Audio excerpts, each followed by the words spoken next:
खुलुमबाय आं खिलिखां ब्रह्म बडलेण्ड बुब्लिनि जानानै बयखौबो बरायना लाबाय। दिनै 20 डिसेम्बर 2023 नोंथांमोननो बडलेण्ड बुब्लिया दिनैनि साना मानि थाखाय मिथिजायो एबा दिनैनि सानाव मा हाबाफारि फालिनाय जायो नोंथांमोननो फारि फारि बडलेण्ड बुब्लिया फोरमायगोन। दिनैनि सानखौ हादोर गेजेरारि सुबुं खौसेथि सान एबा इन्टारनेशनेल हिउमेन सलिडारिटी डे महरै फालिनाय जायो। बायदि बायदि रोखोमनि खौसेथिनि गोनांथिखौ दिन्थिनो थाखाय बोसोरफ्रोमबो 20 डिसेम्बराव हादोर गेजेरारि सुबुं खौसेथि सान फालिनाय जायो। बे साना मानसिफोरनि निखावरि उखैनाय आरो बेरामजों जुजिनायाव जयै खामानि मावनो गोसोखांहोयो।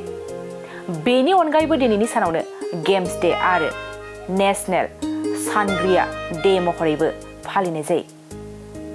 नोंथांमोननो बडलेण्ड बुब्लिया दिनैनि सानाव मा हाबाफारिजों मिथिजायो आरो मा हाबाफारिखौ फालिनाय जायो फोरमायबाय। गोजोन्थों।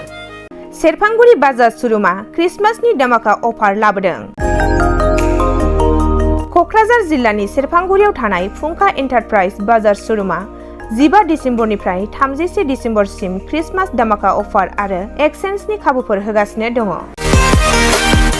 नोंथांमोना सेरफांगुरियाव थानाय फुंखा एन्टारप्राइज बाजार श'रुमजों लोगोसे कुसुगाव फेस्टिभ आउटलेट, सराइबिल फेस्टिभ आउटलेट, चिरां जिल्लानि सान्तिपुर फेस्टिभ आउटलेट आरो धुबुरी जिल्लानि थामाहाट फेस्टिभ आउटलेट ब्रान्च श'रुमावबो खुंफुंजानाय क्रिसमास दामाका अफार एक्सचेन्जआव फैनानै नोंथांनि लुबैनाय बाजाजनि बाइकखौ लांफैनो हागोन।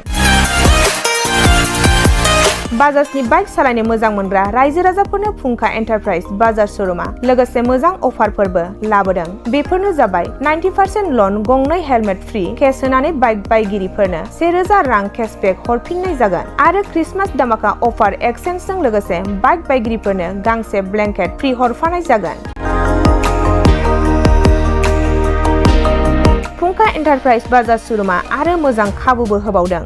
500 रां होग्रोनानै गोसोबायदि बाइकखौ आवग्रिना दोननो हागोन आरो गासै गारिजों लोगोसे मोनफा मोनफायै एस्युड गिफ्ट हरनाय जागोन। आबुङै मिथिबावनो थाखाय 8158722656 आरो 9101547892 जानबुं नम्बराव खौरां लाहरनो हागोन।